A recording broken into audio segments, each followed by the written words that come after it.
여러분, 70세가 넘은 많은 사람들이 인생의 마지막 자락에서 똑같은 후회를 남긴다고 합니다.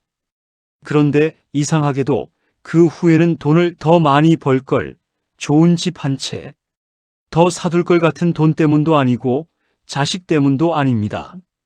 평생을 성실함 하나로 밤낮 없이 치열하게 살아온 분들이 가장 많이 하는 후회는 바로 조금만 더 쉬어도 괜찮았을 텐데 왜 나를 그렇게 몰아붙였을까라는 눈물 섞인 고백입니다. 믿기 어려우시겠지만 주변을 보면 은퇴 후에도 쉬는 것이 죄스러워 자꾸만 새로운 일을 찾고 억지로 약속을 만들고 스스로를 바쁜 일정 속에 가두는 분들이 참 많습니다. 그리고 몇 년 뒤 몸이 망가져 병원 침대에 누워서야 피눈물을 흘리며 깨닫습니다. 내가 정말 원했던 것은 일이 아니라 마음의 평안이었다는 사실을 말입니다. 혹시 여러분도 아무것도 하지 않는 하루가 괜히 불안하게 느껴지십니까? 가만히 쉬고 있으면 내가 게을러진 것 같고 무언가 바쁘게 움직여야만 가치 있는 사람처럼 느껴지시나요? 그렇다면 오늘 이야기는 꼭 끝까지 들어보셔야 합니다. 평생 옳다고 믿어왔던 부지런함이라는 생각이 어쩌면 여러분의 소중한 노년의 행복을 송두리째 빼앗고 있을지도 모릅니다. 오늘 영상을 끝까지 보시면 은퇴 후 잘 쉬고 잘 노는 것이 결코 게으름이나 무책임이 아니라 노년을 가장 품격 있고 건강하게 살아가는 최고의 기술이라는 점을 깨닫게 되실 겁니다. 이야기 시작하기 전에 구독과 좋아요를 눌러주세요. 여러분의 인생 후반전을 가장 평안하게 만들어줄 지혜를 매주 배달해 드리겠습니다. 평생을 성실하게 살아온 당신에게 어쩌면 노년은 또 다른 의미의 무서운 비밀로 다가올 수 있습니다. 당신이 평생을 바쳐 쌓아 올린 모든 것들이 한순간에 무의미해지는 순간, 그리고 그 공허함이 당신을 잡아먹으려 할 때 당신은 과연 무엇을 선택할 수 있을까요? 이 이야기는 70대가 되어 눈물로 깨달은 어쩌면 당신의 이야기일 수도 있는 노년의 무서운 비밀에 대한 경고입니다. 당신의 삶이 어디로 흘러갈지 아무도 모릅니다. 단지 당신의 선택만이 그 길을 만들 뿐입니다. 당신은 진정으로 쉬는 것을 두려워하고 있지는 않으신가요? 이 질문에 대한 답을 찾는 것이야말로 당신의 노년의 행복을 결정짓는 가장 중요한 열쇠가 될 것입니다. 우리는 종종 있습니다. 삶은 끝없는 경주가 아니라 때로는 멈춰서 주변 풍경을 감상하고 숨을 고르며 다음 걸음을 내디딜 준비를 해야 하는 긴 여정이라는 것을 말입니다. 당신은 지금 어떤 길을 걷고 있나요? 그리고 그 길 위에서 진정한 행복을 찾고 있나요? 아니면 그저 관성적으로 움직이고 있나요? 평생 달리기만 하느라 멈추는 법을 잊은 우리들의 모습. 올해 76세인 최강수 어르신은 얼마 전 마트 창고에서 일하다가 갑자기 눈앞이 흐려지더니 쓰러져 병원에 입원했습니다. 의사는 과로와 스트레스라고 했습니다. 가족들은 깜짝 놀랐습니다. 이미 은퇴한 지 8년이나 지났고 생활이 어려운 것도 자식들이 용돈을 안 주는 것도 아닌데 대체 왜 몸을 혹사했느냐고 물었죠. 최 어르신 자신도 답하지 못했습니다. 그는 20살 청춘부터 50년이 넘는 세월 동안 가족을 책임지기 위해 남들보다 먼저 출근하고 늦게 퇴근하며 단 한 번도 멈춘 적이 없었습니다. 그의 삶은 마치 태엽 감긴 인형처럼 쉼없이 움직였습니다. 그의 삶은 오직 앞으로 나아가는 것만을 알고 있었죠. 멈춘다는 것은 그의 사전에는 없는 단어였습니다. 드디어 은퇴를 맞이했을 때 처음엔 자유를 느꼈습니다. 지긋지긋한 알람 소리도 끝없는 책임감도 없는 아침은 천국과 같았습니다. 평생을 짊어졌던 의무의 짐을 내려놓는 순간 그는 비로소 숨통이 트이는 듯한 해방감을 맛보았습니다. 하지만 딱 한 달이 지나자 그 자유는 낯선 고요함으로 변했습니다. 갈 곳이 없고 나를 찾는 전화 한 통 없는 긴 하루는 거대한 두려움으로 다가왔습니다. 세상에서 나만 멈춘 것 같은 공허함, 마치 모든 생명체가 움직이는데 홀로 정지해 있는 듯한 그 느낌은 너무나 무서웠습니다. 이 공허함은 그의 영혼을 갉아먹는 괴물 같았습니다. 매일 아침 눈을 뜰 때마다 밀려오는 막막함과 허무함은 그를 서서히 잠식해갔습니다. 그는 이 괴물에게서 벗어나기 위해 다시 새벽 일을 찾아 나섰던 것입니다. 일을 좋아해서가 아니라 일을 멈췄을 때 밀려올 허전함이 두려웠기 때문입니다. 그 허전함은 그에게 죽음과 같은 공포였습니다. 마치 깊은 바다 속에 홀로 내던져진 것 같은 고독감이 그를 집어삼키려 했습니다. 그는 멈추는 것을 두려워했던 것입니다. 평생을 달려온 그는 이제 멈추는 법을 잊어버린 한 마리 맹수와 같았습니다. 멈추면 죽을 것이라는 원초적인 공포가 그의 무의식 깊은 곳에 자리 잡고 있었던 것이죠. 이러한 무의식적인 강박은 현대 사회를 살아가는 많은 은퇴자들에게도 공통적으로 나타나는 현상입니다. 우리는 어려서부터 놀면 뭐하냐, 시간을 아껴라, 부지런해야 성공한다는 가르침 속에서 자랐습니다. 이러한 사회적 압력과 내면화된 신념은 은퇴 후에도 우리를 끊임없이 움직이게 만듭니다. 과연 그는 이 공포에서 벗어날 수 있을까요? 아니면 이대로 영원히 고통스러운 바쁨 속에 자신을 가둘까요? 그의 선택은 많은 은퇴자들에게 깊은 질문을 던지고 있습니다. 당신은 멈추는 법을 잊은 채 달려만 가고 있지는 않나요? 그리고 그 달리기의 끝에서 당신은 무엇을 발견하게 될까요? 불안해서 바쁜 것은 행복이 아닙니다. 퇴원 후 주변 친구들은 집에만 있으면 빨리 늙는다라며 복지관, 탁구, 봉사활동 등 이것저것 해야 한다고 조언했습니다. 그들의 말은 마치 최강수 어르신의 불안감을 증폭시키는 주문과 같았습니다. 마치 정지된 물에 파문을 일으키듯이 그들의 조언은 최 어르신의 내면에 잠재된 불안을 건드렸습니다. 불안해진 최 어르신도 일정표를 빽빽하게 채웠습니다. 아침 7시부터 저녁 9시까지 그의 하루는 약속과 활동으로 빈틈없이 가득 찼습니다. 아침에는 복지관에서 요가 수업을 듣고 점심에는 동창회 모임에 참석하고 오후에는 탁구 동호회에서 땀을 흘렸습니다. 저녁에는 자원봉사 활동까지 나서는 강행군이었습니다. 주변에선 정말 젊게 산다, 배울 점이 많다고 칭찬했지만 그는 그 칭찬이 허상임을 알고 있었습니다. 겉으로는 활기차 보였지만 그의 내면은 여전히 공허했습니다. 하루가 끝나면 몸은 녹초가 되었고 혼자 남겨지면 가슴 한구석의 공허함은 여전했습니다. 그 공허함은 칭찬이나 바쁜 일정으로 채워지지 않는 깊은 구멍과 같았습니다. 마치 바닥 없는 항아리에 물을 붓는 것처럼 아무리 채우려 해도 채워지지 않는 갈증과 같았습니다. 그는 비 오는 날 버스 창문에 비친 지친 얼굴을 보며 무거운 질문을 던졌습니다. 그의 얼굴에는 피곤함과 함께 알 수 없는 슬픔이 드리워져 있었습니다. 나는 지금 행복해서 바쁜 걸까? 아니면 불안해서 바쁜 걸까? 그의 내면에서 울려 퍼지는 이 질문은 마치 먹구름처럼 그의 마음을 뒤덮었습니다. 이 질문은 비단 최 어르신만의 것이 아닐 것입니다. 우리 사회의 많은 시니어들이 이와 비슷한 질문을 스스로에게 던지고 있습니다. 아쉽게도 많은 시니어분들이 행복해서가 아니라 멈추면 찾아올 불안이 두려워 바쁨을 선택합니다. 그들은 멈춤이라는 심연을 마주하기를 거부하고 끊임없이 움직이며 그 심연을 회피합니다. 마치 악령이라도 쫓는 듯이 그들은 쉴 새 없이 자신을 몰아붙입니다. 심리학자 에릭 에릭슨은 인간 발달 단계의 마지막인 노년기를 자아 통합대 절망의 시기라고 설명했습니다. 노년의 가장 중요한 과제는 더 많은 성취를 이루는 것이 아니라 지나온 삶을 차분히 받아들이고 통합하는 것이라고 말했습니다.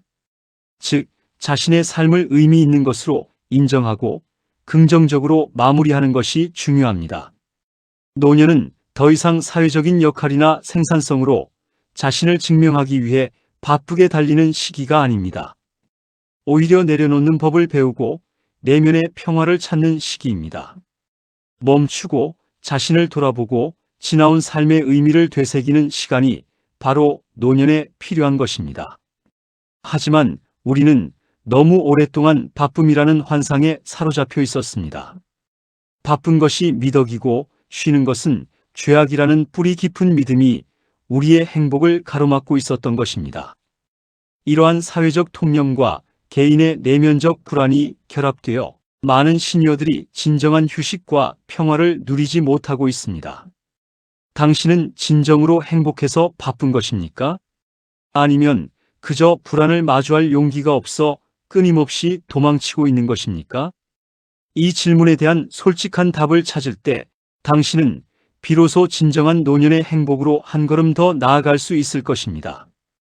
행복은 멀리 있지 않고 이미 내 곁에 있습니다. 최 어르신은 깊은 고민 끝에 생각을 바꾸고 약속을 줄이며 온전히 자신만의 시간을 가지기 시작했습니다. 처음에는 불안했습니다. 아무것도 하지 않는다는 죄책감이 그를 짓눌렀습니다. 마치 자신이 시간을 낭비하고 있다는 생각에 마음이 편치 않았습니다. 그는 마치 자신이 뒤처지는 것 같고 게으른 사람이 되는 것 같아 견딜 수 없었습니다. 사회가 주입한 생산성이라는 강박관념이 그의 내면에서 끊임없이 속삭였습니다. 하지만 그는 굳게 마음먹고 변화를 시도했습니다. 작은 것부터 시작했습니다. 아침에 일어나 조용히 차를 마시고 창밖을 내다보며 새들의 지저귐에 귀 기울이는 것부터 말이죠. 어느 날 아침 아무 약속도 없는 날 창문을 열자 초여름 바람과 새소리가 들려왔습니다. 그의 방 안으로 싱그러운 바람이 불어오고 창밖에서는 알 수 없는 새들이 아름다운 합창을 하고 있었습니다. 그는 가만히 의자에 앉아 그 순간을 즐겼습니다. 눈을 감고 바람의 속삭임과 새들의 노래를 들으니 그의 마음에 오랫동안 잊고 지냈던 평온함이 서서히 피어올랐습니다. 그 평온함은 마치 따뜻한 온기가 온몸을 감싸는 듯한 느낌이었습니다. 그는 깨달았습니다. 자신이 쉬는 방법을 몰랐던 게 아니라 자신에게 쉴 자격을 허락하지 않았던 것임을 말입니다. 평생을 가족을 위해, 사회를 위해 자신을 채찍질하며 살아온 그는 자신에게 쉼이라는 선물을 주는 것을 스스로 금지하고 있었던 것입니다. 마치 고행을 통해 깨달음을 얻으려는 구도자처럼 그는 자신을 끊임없이 몰아붙였습니다. 하지만 진정한 깨달음은 멈춤과 평온함 속에서 찾아왔습니다. 철학자 쇼펜하우어는 행복은 원하는 것을 얻는 데 있는 것이 아니라 이미 가진 것을 즐기는 데 있다고 했습니다. 이 말은 최 어르신의 경험과 완벽하게 일치했습니다. 노년의 행복은 거창한 성공이나 새로운 성취에 있지 않습니다. 그것은 멀리 있는 이상향이 아니라 바로 당신의 일상 속에 숨어 있습니다. 아침에 마시는 따뜻한 보리차 한 잔의 온기, 창가로 스며드는 따스한 햇살의 포근함, 평온한 산책에서 만나는 작은 꽃 한 송이의 아름다움 같은 사소한 순간 속에 숨어 있습니다. 이 모든 것들은 이미 당신의 곁에 존재하고 있습니다. 단지 당신이 그것을 알아차리지 못하고 즐길 여유를 스스로에게 주지 않았을 뿐입니다. 멈추고 숨 쉬고 주변을 둘러보세요. 당신의 행복은 당신이 생각하는 것보다 훨씬 더 가까이에 이미 당신의 삶 속에 스며들어 있습니다. 그것은 마치 공기처럼 항상 당신과 함께하고 있었지만 당신은 그 존재를 깨닫지 못했던 것입니다. 이 깨달음은 최 어르신에게 새로운 삶의 시작을 알리는 종소리와 같았습니다. 그의 얼굴에는 이전에는 볼 수 없었던 온화한 미소가 번졌습니다. 그는 이제야 진정한 자유와 행복을 찾은 것 같았습니다. 당신은 이 종소리를 들을 준비가 되셨습니까? 당신은 이미 가지고 있는 행복을 발견할 준비가 되었습니까? 인간관계의 다이어트가 필요한 나이. 최 어르신에게는 마지막 숙제가 있었습니다. 바로 의무감으로 나가는 수많은 모임과 인간관계였습니다. 평생을 사회생활에 헌신하며 넓고 깊은 인맥을 쌓아왔던 그에게 인간관계는 삶의 중요한 부분이었습니다. 빠지면 서운해할까봐 혹은 좋은 사람이라는 평판을 잃을까봐 피곤한 몸을 이끌고 동창회며 산악회, 계모임 등 수많은 모임을 전전했습니다. 그의 사회생활은 끝없는 가면무도회와 같았습니다. 그는 모든 사람에게 좋은 모습만을 보여주기 위해 끊임없이 애썼습니다. 자신의 진정한 감정이나 피로감은 감춘 채 항상 웃는 얼굴로 사람들을 대했습니다. 하지만 그의 마음속에는 지쳐가는 그림자가 드리워져 있었습니다. 사람들과 함께 있을수록 오히려 더 외롭고 공허해지는 역설적인 상황에 직면했던 것입니다. 그는 이러한 관계들이 자신에게 더 이상 기쁨이 아닌 짐이 되고 있다는 사실을 깨달았습니다. 80세의 한 지혜로운 선배는 그에게 이렇게 말했습니다. 70대까지는 세상이 나를 필요로 하는 줄 알았는데 지나고 보니 내가 사람들의 인정을 고파했던 거였더군요. 이 말은 최 어르신의 마음에 깊은 울림을 주었습니다. 마치 머리를 망치로 한 대 맞은 듯한 충격이었습니다. 그는 평생 타인의 시선과 평가 속에서 자신을 찾아왔던 것입니다. 자신의 가치를 타인의 인정에서 찾으려 했던 그의 오랜 습관은 이제 더 이상 의미가 없다는 것을 깨달았습니다. 노년에는 넓은 관계보다 소수의 사람과 깊게 교류하는 것이 훨씬 더 행복감을 높여줍니다. 수많은 얕은 관계보다는 진정으로 당신을 이해하고 아껴주는 몇몇 사람들과의 깊은 관계가 훨씬 더 가치 있고 의미 있습니다. 이러한 관계는 당신에게 진정한 위로와 안정감을 줄 것입니다. 과감하게 마음이 지치는 모임들을 정리하고 나자 비로소 진짜 나 자신과 대화할 수 있는 자유로운 혼자만의 시간이 찾아왔습니다. 그는 자신을 짓누르던 무거운 짐을 내려놓은 듯 홀가분함을 느꼈습니다. 더 이상 타인의 기대에 부응하려 애쓰지 않아도 되는 자유. 그것은 그의 삶에 새로운 활력을 불어넣었습니다. 이제 그는 타인의 시선에서 벗어나 진정한 나로서 살아갈 준비가 된 것입니다. 그의 삶은 더 이상 타인에 의해 정의되지 않았습니다. 당신은 지금 어떤 가면을 쓰고 살고 있습니까? 당신을 진정으로 행복하게 만드는 관계는 무엇이고 당신을 지치게 하는 관계는 무엇입니까? 이제는 그 가면을 벗어던지고 당신의 진정한 자유를 찾아야 할 때입니다. 노년의 인간관계는 선택과 집중의 미학입니다. 당신의 소중한 시간을 진정으로 가치 있는 관계에 투자하고 당신을 소모시키는 관계에서는 과감히 벗어나야 합니다. 이것이야말로 당신의 노년의 행복을 지키는 중요한 전략이 될 것입니다. 인생 후반전의 주인공 여러분, 다산. 정약용 선생은 마음을 다스리는 사람이 세상을 다스리는 사람보다 더 위대하다고 말씀하셨습니다. 이 고귀한 가르침은 노년의 우리에게 더욱 절실하게 다가옵니다. 진짜 어려운 것은 평생 하던 대로 바쁘게 일하는 것이 아니라 내 손과 마음에 꽉 쥔 힘을 빼고 스스로를 편안하게 만드는 일입니다. 우리가 평생 쥐고 있던 그 힘은 어쩌면 우리 자신을 묶어두는 족쇄와 같았을지도 모릅니다. 사회적인 성공, 재물, 명예를 쫓느라 우리는 정작 자신의 내면을 돌보는 일에는 소홀했습니다. 이제는 그 족쇄를 풀고 진정한 자유를 찾아야 할 때입니다. 손자가 최강수 어르신에게 은퇴하고 가장 후회되는 게 뭐냐고 물었을 때 어르신은 잔잔하게 미소 지으며 이렇게 말했습니다. 그의 눈빛에는 깊은 깨달음과 함께 평화로움이 가득했습니다. 너무 늦게 쉬기 시작한 거란다. 젊어서부터 이런 지혜를 알았더라면 내 삶이 얼마나 더 풍요로웠을까 하는 아쉬움이 남지. 하지만 지금이라도 깨달았으니 다행이지. 열심히 사는 것만큼 중요한 게 바로 내 삶을 편안하게 누리는 거였어. 그의 목소리에는 뒤늦은 깨달음의 아련함과 함께 이제야 찾은 평온함이 스며 있었습니다. 이 이야기는 비단 최 어르신만의 이야기가 아닙니다. 바로 우리 모두의 이야기일 수 있습니다. 우리는 사회가 요구하는 기준에 맞춰 끊임없이 자신을 몰아붙였지만 정작 자신의 행복은 뒷전으로 밀어두었습니다. 여러분은 이미 평생 동안 가족을 위해, 자식을 위해 충분히 열심히 성실하게 살아오셨습니다. 밤낮 없이 일하고 희생하며 묵묵히 자신의 역할을 다했습니다. 이제는 더 이상 누군가에게 나를 증명할 필요도, 모든 사람을 만족시킬 필요도 없습니다. 당신의 가치는 이미 충분히 증명되었습니다. 당신은 이미 소중한 존재입니다. 쉬는 것은 게으름이 아니라 내 삶을 비로소 온전히 누리는 귀한 일입니다.